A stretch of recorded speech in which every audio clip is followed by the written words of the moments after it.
All right, here with Alexa Pano, just won your first victory on the LPGA for. First question, how does it feel? How are you feeling?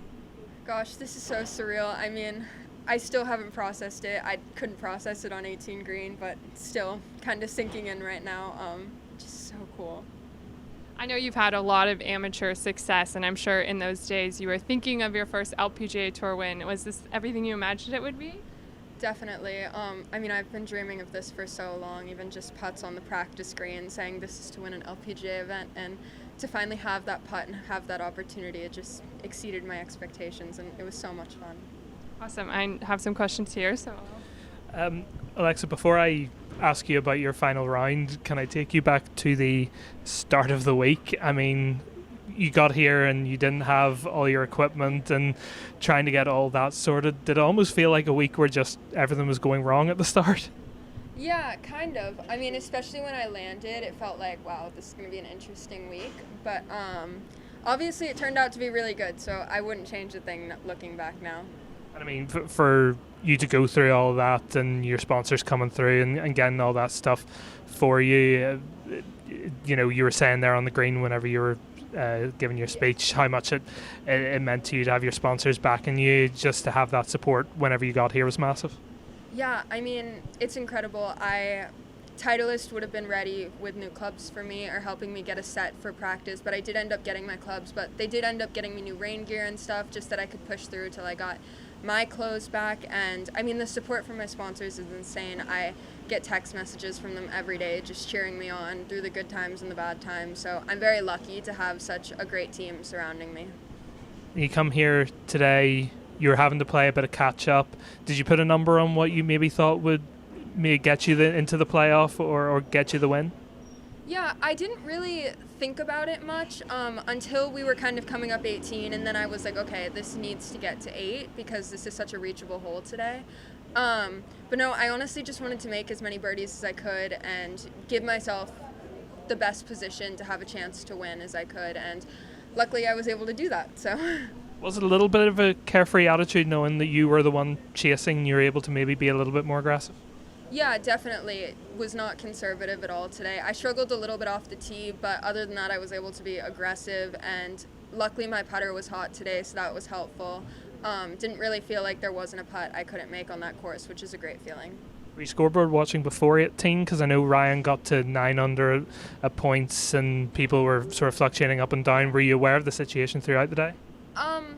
Honestly, I did a little bit of scoreboard watching, but as it got towards the end, I was just trying to make as many birdies as possible. I knew the lead was deep, so I needed to get deeper, and I didn't know about the situation until some guy on 17 told me, and he was like, you shouldn't have made bogey there. Kind of rude, but motivated me to make 2 birdies back to back. And so I did know going into 17, but that's the only reason why. And but yeah, those back-to-back birdies I knew I had to do, and luckily I did. Was it a fan? I don't know. I just know that it motivated me, so that's all.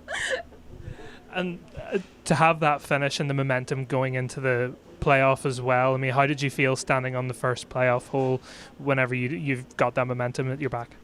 Yeah, honestly, the tee shot on 18 isn't my favorite on the course, so I was kind of thinking, just solid swing, center fairway, and make a birdie, because I knew birdie would at least put me in a good position, and I was able to do that. The second tee shot obviously wasn't ideal, but then I was just thinking, try and make birdie again.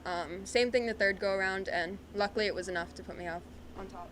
Did you think it was done on the second playoff hole? Honestly, I tried not to put too much thought into it. Whenever I'm in kind of a playoff or match play sort of situation, I always try and assume that they're gonna make whatever shot that they have. So even when she was putting the third playoff hole, I kind of had the mindset, okay, 17 tee after this. So I tried not to really think about what would happen if it went whichever way it did. For 18 to be such a tough hole, especially with that approach, you've got the water left, to hit that approach consistently so many times, was it like a mental picture in your head that you just kept focusing on, or how were you able to find that consistency over and over again down 18? Yeah, I had pretty similar clubs each time. I think the first 2 times I had 4 hybrid, and then the last 2 I had 5 iron. So it was nice to have similar yardages and a similar aiming spot, which was good. And I don't know, I was quite comfortable with that swing and quite comfortable being aggressive towards the flag.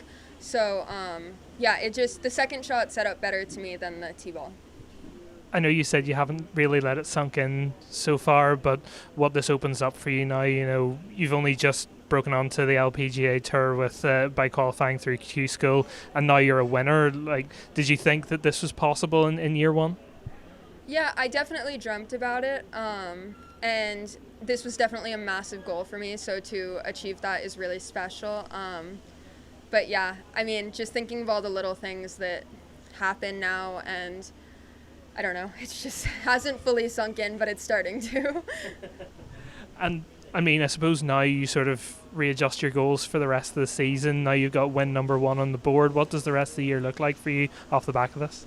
Yeah, I think this will definitely, hopefully, give me a lot of momentum, and I don't know, this is just really fun, so I'd really like to do this again sometime.